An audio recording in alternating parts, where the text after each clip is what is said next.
Sebagai Duta Kabupaten Badung akan membawakan Tari Teruna Jaya.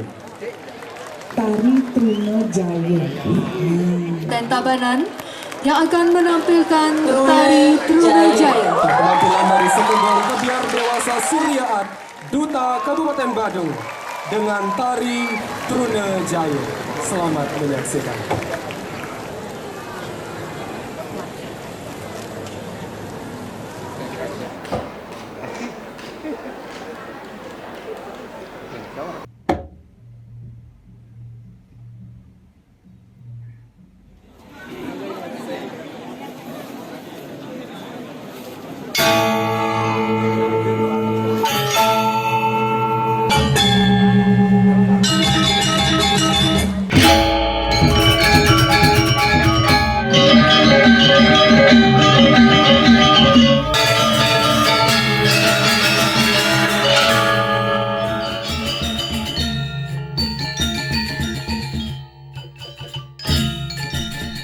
This is Teruna Jaya, one of the most famous Balinese works in the genre of music called Gamelan Gong Kebiar.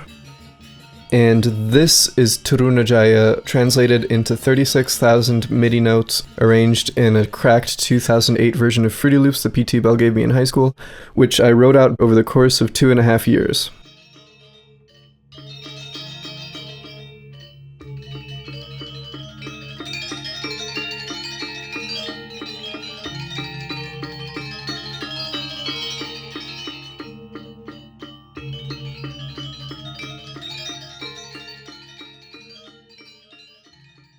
For most of its history, gamelan music has not been notated but passed down and memorized by ear. This makes it impossible to pin down the exact origins of Teruna Jaya, but it's most commonly attributed to the dancer Pan Wandres and composer I Gede Manik, possibly as early as the 1930s, which would make it one of the earlier pieces still being performed.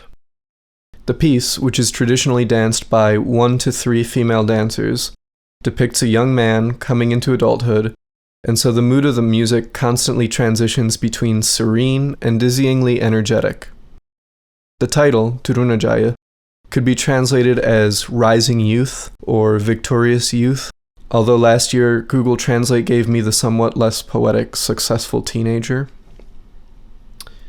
The dance and the music are very difficult. There are a lot of recordings of this piece, but the recording I really adore, the one that made me fall in love with this style of music, was performed by the musicians of STSE and recorded by Wayne Vitale in 1991. These are some of the top musicians of the genre, many of them were teachers, and the recording itself is pristine. When I heard it for the first time, I could not believe human beings could make this sound.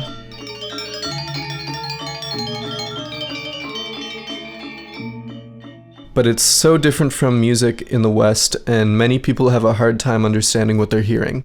It's loud, and the tuning is different, and it just works differently from what people here are used to. You gotta hear this one song, it'll change your life, I swear.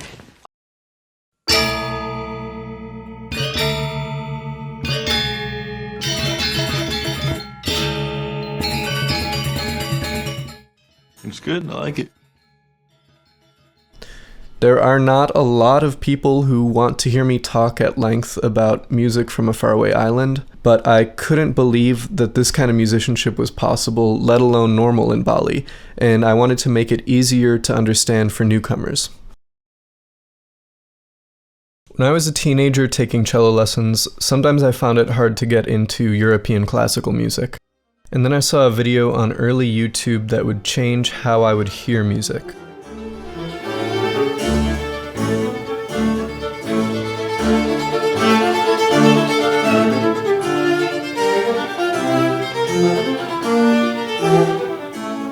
Steven Malinowski had been creating music animations for years, and when he started uploading videos to YouTube, I realized that when music has a visual component, it makes it that much easier to understand.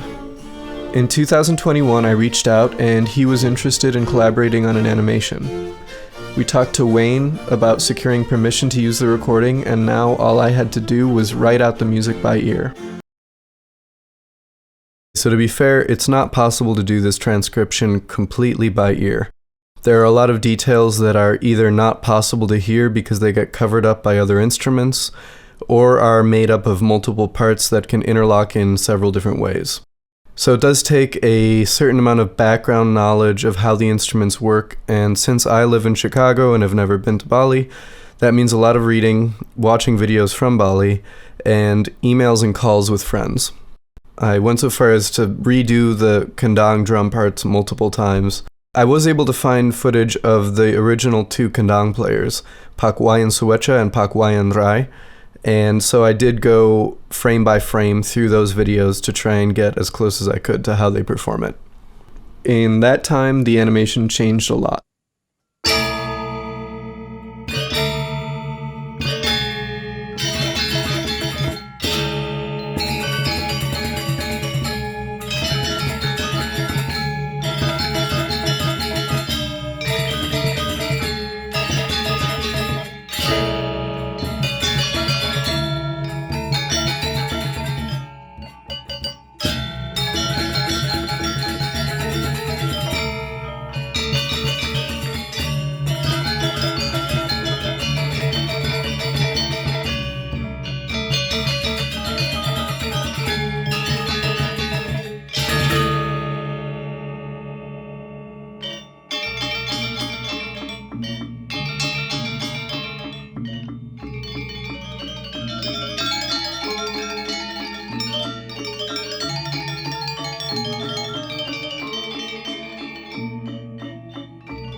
This version of the piece is made up of 13 sections, each one having new melodies, and most of these sections are of 2 types.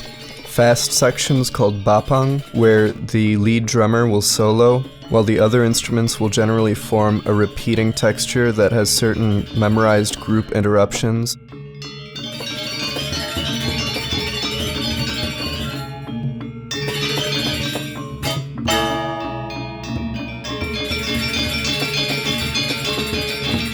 And then you have slow sections called legod bawa. The red and gold represent the 8 players of the gangsa section.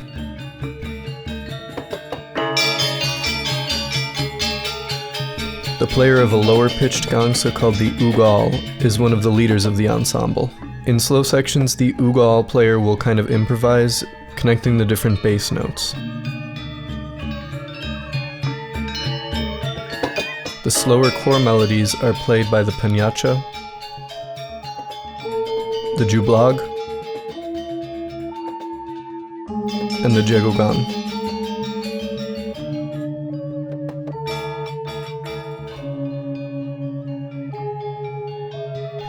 At this point the melody gets faster, so the gangsa play it by splitting it into 2 parts that interlock.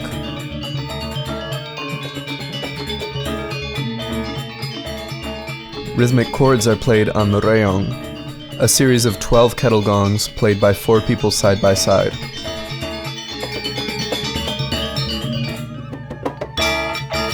Throughout the piece, the kajar keeps pulse,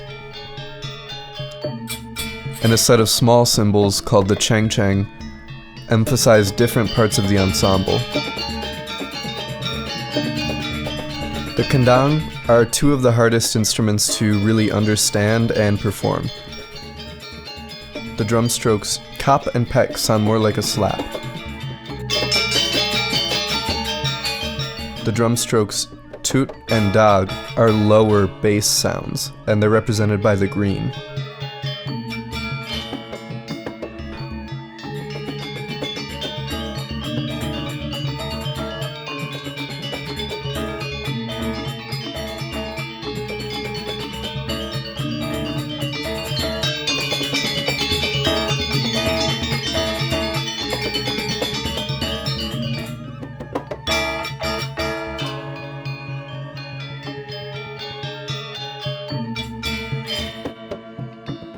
The player of the flute or suling is following the other melodies but also adding these highly embellished ornamentations.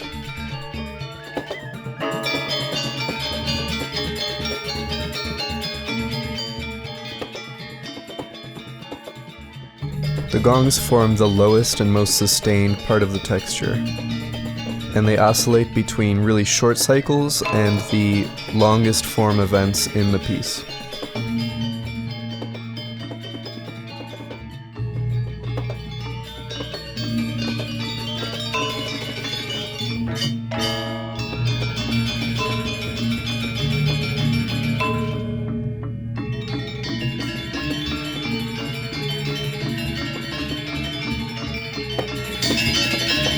Transitioning back to another bapang section, you can hear how the lowest kendang drummer and the ugal player will guide the overall volume of the ensemble.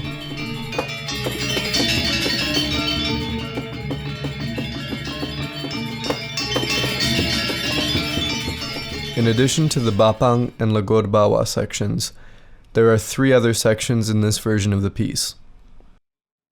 2 of them are called kabyar sections. They're unique because they don't have a consistent pulse or meter. A kabyar section is made up of individual phrases, and the ensemble will stretch the volume and timing of each phrase, ending with a gong arrival. So these parts require an intense amount of rehearsal to lock in together. And the last section is based around a pattern called norot. To form a norot pattern, you take the bass notes of the slower instruments,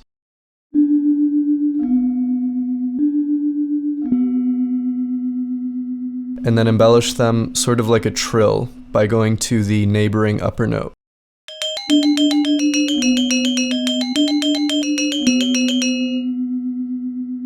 That's the basic pattern, but what makes this section difficult is actually the rayong instrument. Through most of Teruna Jaya, the rayong is playing chords that line up with the kendang and chang-chang. But in this part of the composition, the 4 players will form a complex interlocking texture.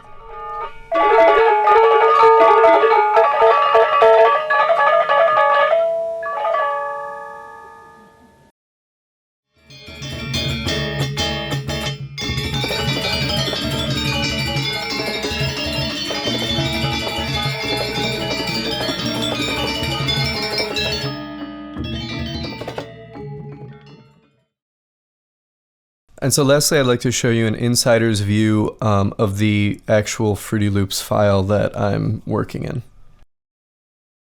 So in order to do this project, I had to go through and manually divide the waveform into different individual measures, which I could then loop and listen for anything I needed to transcribe. These MIDI files are using synthesizers and drum machines because I just don't have a library of very many gamelan instruments. So it's definitely Super Nintendo vibes. To give an example, we'll look at one spot and the different instrumentation that you can hear in the MIDI file. So first we'll start with the lowest pitched instrument, the jagogang. Then we'll add the jublag, which is going to match the notes of the jagogan an octave up, but then add passing notes in between because it moves twice as fast.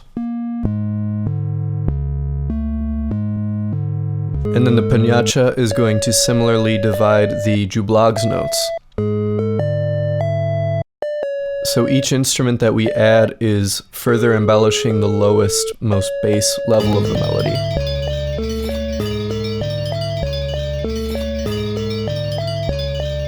The gangsa is going to play twice as fast as the panyacha, and then when you add the second gangsa part that interlocks with it, it'll be 4 times as fast.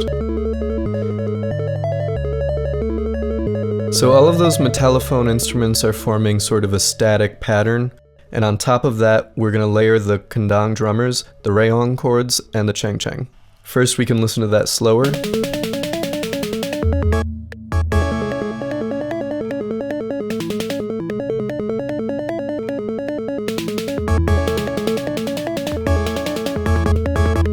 And now at full tempo.